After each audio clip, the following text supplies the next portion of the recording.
Well, we're getting used to the Milwaukee M12 FUEL stubby impact wrench, model number 2563-20. This is the half-inch anvil, not the pin detent, just the standard half-inch anvil. We did a short, and we put that short video up on multiple different platforms. We talked about the specs, in which they had 550 foot-pounds of nut-busting torque, 400 foot-pounds of fastening torque. A lot of people questioned that, said, is that the case?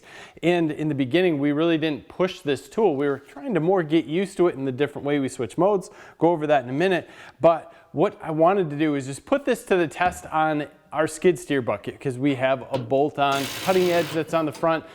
This bucket's used. I know it looks new. We just painted it up to do a little bit of a photo shoot, so everything looks nice on it, but this bucket is well used. I wanted to go through and just see what I could do with the bolts on there, because it's hard to find bolts that are going to take 400, 550 foot-pounds, and I don't really care if these break. We'll just replace them. Either way, it worked. I'm going to go through and show you some of the footage. I'm going to cut out some of the stuff you don't need to see, but I'm going to leave it mostly unedited so you can see as I go through. This is a 110 to 600 foot-pound 3/4 inch Sunex torque wrench. This thing's huge. So when you're putting this amount of force on there, some ways I couldn't do it. Sometimes I had to move around and change a little bit.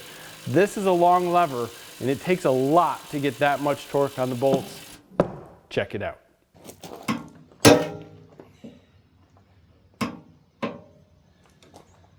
That's 250. I think it easily got it to that tightening.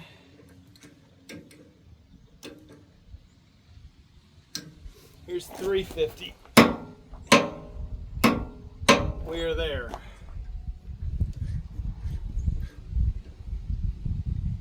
400. We're at 400. Pretty amazing.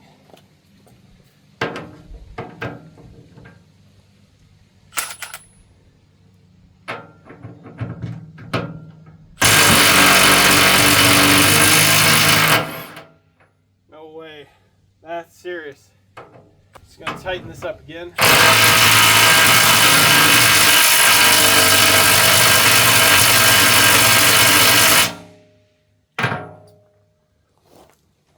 Still at 410.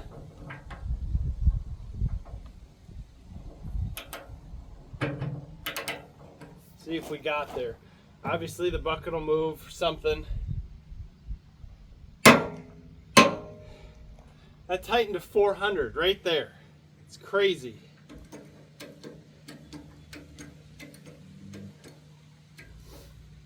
Here's 500. Oh.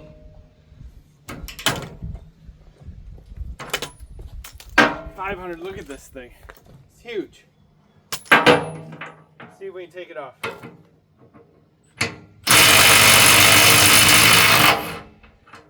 That is insane. That is the 6 amp hour battery. Look at that. 2 bars. It had 3 when I started. Not even a full battery. What I think says a lot about this tool is that I did all that with the XC 6 amp hour battery, which is not the highest performing power output battery. And I did so with somewhere between 3/4 and half charge. Now I showed you at the end it was at half, it's working its way back up. I think that's impressive because I was worried about this tool not performing without the best of the best batteries on it, and I'm sure that it would help it out and do more, but wow, this did a lot. Now the interesting thing about this, I love the lights up front, as you would expect, but how you change modes, and I think this is controversial, is you put it in neutral, then you double tap the trigger, and it will change.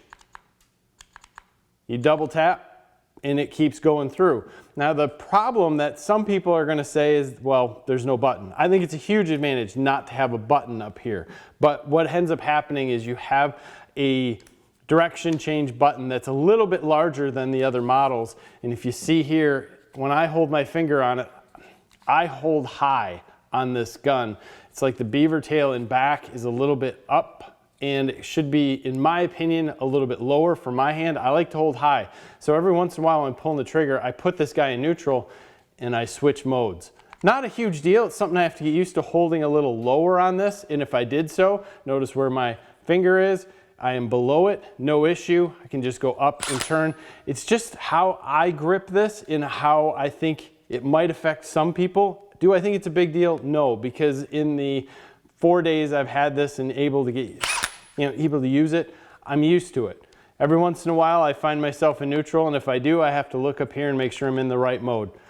I have much more coming out on this. I just wanted to show you that this dude's serious. And it's going to do it. And I cannot wait for Torque Test Channel to get their hands on one and put out some of the numbers that they see. But so far in the real world, it's very impressive. So whether you like the way this changed modes or not, you have to respect the tool because that's pretty kick-ass. I mean, that thing is rocking it out on used nuts and bolts. It's not a new setup where those things have been drugged through the dirt, done everything. Yes, I put it on, took it off. Scientific? No. Neither are none of the other YouTube tests out there where they go from bolt to bolt to bolt to bolt. Either way, this did it. I'm gonna go further. I'm gonna find some more real world stuff that we can put this through, and I'll come back to you and do another video. But right now I need those comments below. What do you think? Tell me about the mode selector, tell me about the price, tell me about all the stuff you think about this guy.